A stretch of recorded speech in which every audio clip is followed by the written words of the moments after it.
They say that is a lot like a lecture. You only fully understand the lesson when you're sitting in the front row.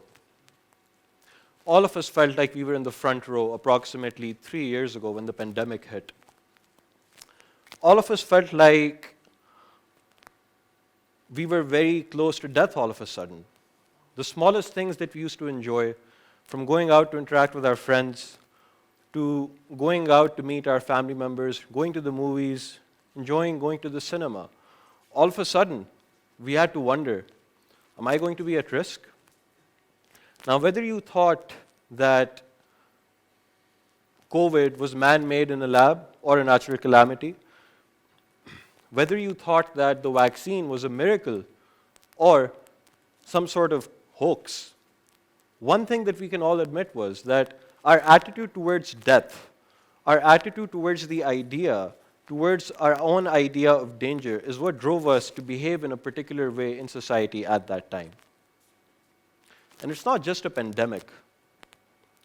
No matter what sort of humanitarian disaster we talk about, be it floods, be it war, be it conflict, or a pandemic, what we're really talking about is the underlying idea of death. It's always present. Now, the idea that we all have to die one day, that we are finite, that we will not be here forever, is what we call death awareness. And we all respond to it in a very different way. Every single person here, myself included, has to experience their own death. But before that, they also probably have to experience the death of their loved ones. They have to experience pain, and they have to experience loss. How do we usually respond to this? Well, some of us become desensitized to the idea of death. And to be desensitized to the idea of death simply means that we lose an emotional response to it. But don't be fooled. What might look like someone is handling that very well on the surface might have something else brewing beneath it. Death desensitization can be very useful for us as individuals when we are in a high conflict zone or when we're seeing a lot of death around us. This is quite common for people who might be in military service or people who might be in fields like medicine where they're constantly exposed to a lot of death. But death desensitization isn't always pretty. A pretty good example of this is in the middle of this year, a hospital in Pakistan was found to have dozens of bodies rotting on top of a hospital. This is a perfect example of what that desensitization can look like. When we lose all value of life and value of those who have lost it. And we desecrate that. But that's not how it always comes up. We don't always just become desensitized to death as we're exposed to it. Some of us tend to become very anxious when those acute moments of the realization that, oh my God, I'm going to die one day, when that comes up out of nowhere, we might become very anxious. Now, I work with a lot of people who've suffered from something called an illness anxiety disorder. And what an illness anxiety disorder is, simply put, is when you think that you have a fatal illness, even when medical evidence has shown you that you don't. What this might look like in day-to-day activity is someone feels their heart beating too fast, and they go to the hospital, and they get checked. The doctor tells them, you're doing absolutely fine, there's nothing wrong with you, and they're really confused. This happens again, and it happens a couple more times, and at some point the doctor says, hey, I don't think there's anything wrong with your heart. I think you should go to a psychiatrist or a therapist. And the patients are usually pretty offended by that notion. How dare you? I can feel my heart beating really, really fast. It's not just with your heart, though. Some people might find a rash somewhere on their body and assume the worst. Maybe they're on the last stages of HIV and they're about to die. Or maybe there's a pimple that has lasted longer than you would have expected. And now you're thinking, oh God, I have cancer. I'm on the last stage. So that's death anxiety. Now, interestingly, when you actually sit down with these people in therapy and you tell them, hey, I don't think that it's a heart attack that scares you. I don't think it's the possibility of cancer that scares you. I don't think it's HIV that scares you. I think what scares you is death. And this is almost surprising to them. They're almost surprised They've never considered that what they're really fearing is death. No one has ever phrased it for them like that. There's a lot to learn there.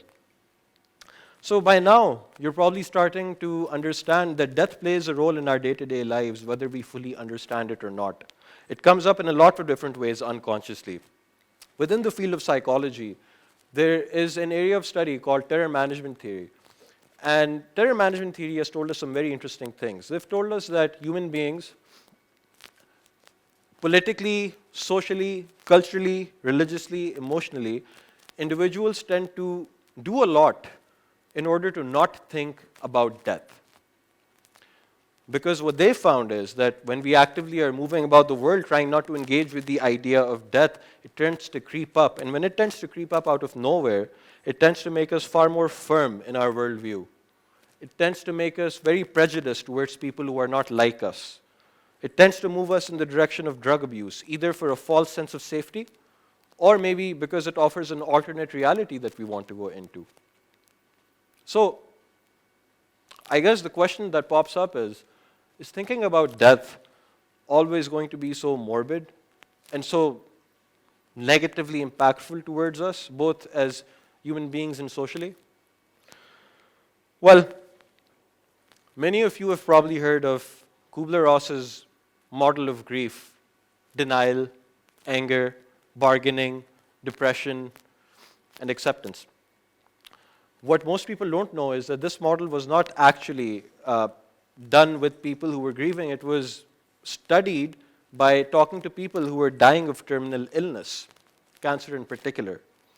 And that last stage of acceptance told us something very interesting. When people got to that last stage of acceptance in Kubler-Ross's study, they started becoming quite calm. All of a sudden, they weren't scared of death anymore. In fact, they were thinking about how they could plan their own funeral. They were actually thinking about how they can be of some emotional or financial support or any other support to the people that they love. They were thinking about what they want to leave behind. They were answering questions that they had never even thought of while they were denying death throughout their lives. Now, this model, of course, is not without its criticism, but it does tell us something very important, that there are lessons to be learned from those who are dying. A really interesting 2017 study actually decided to test this out. So what they did was they looked at blog posts of people who were dying of terminal cancer and ALS, and they also looked at the last words of 500 death row inmates in Texas, and they looked through 5 different books of poetry of death row inmates as well. They wanted to see if these individuals would be making more positive or negative statements about death. To compare, they also asked some individuals who were perfectly healthy, who were not on death row, to write down what they might say or what they might think if they were told all of a sudden that they have a terminal illness. I'm going to give you guys about 5 seconds. If you were told just now that you have 6 months to a year left to live because of a terminal cancer or a terminal illness that you have, what would the first thoughts be that would come up? You can keep it to yourself. I'm just going to give you 5 seconds to think about it.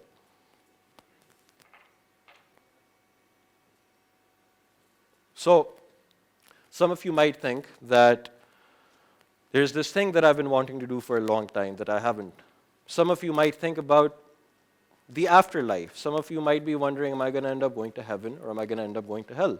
Some of you might be regretting the things that you have done. Some of you might be regretting the things that you haven't. Some of you might be thinking, who's going to make these arrangements? Where is this going to go? Where is that going to go? But all in all, you're going to be probably thinking of a lot of things that we wouldn't say are very positive, right? This is what the study found too. All these individuals who were imagining what it might be like to be on death row or to have terminal cancer were writing far more negative comments than positive comments about it. Interestingly though, the people who were actually dying, who had written these blog posts, or the last words of those on death row, were far more positive than negative. Even more interestingly, not only were they more positive than negative, as they got closer to death, the words that they were using became more and more positive. What's going on here? That's so strange. So, we just talked about how the idea of death can really scare us. It can really do some difficult things to us, have a harsh impact on us. Yes, it can. If we are constantly moving about life to deny the reality of death. But when we actually move in life, keeping death in mind and remembering that this is an inevitability that all of us will go through, it can end up having really positive benefits. We end up being more empathetic towards others. We end up being more helpful. We go out of the way to do things for other people that we otherwise might not do. Even just passing by a graveyard increases our chances of being more helpful towards others. A simple remembrance of death. That is, when we're consciously trying to keep it in mind.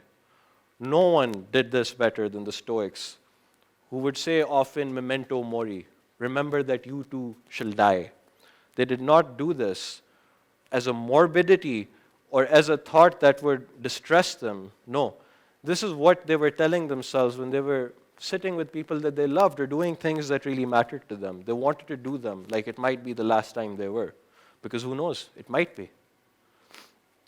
As one of my favorite authors put it, thinking about death is a lot like staring at the sun. Eventually you blink. But that doesn't mean that we leave it out of our lives completely. So, what I would love to say to you, and for all of us, is that if we can consciously keep death in our minds, it might make us better people. And isn't that the future that we want?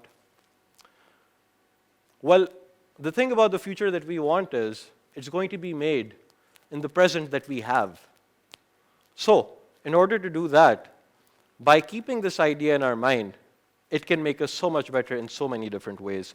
And my hope for all of us, for every single person sitting here, or anyone who watches this online, is that may all the people that we love ripple through us, and may we be worthy of rippling through those that we love when we're gone. Thank you.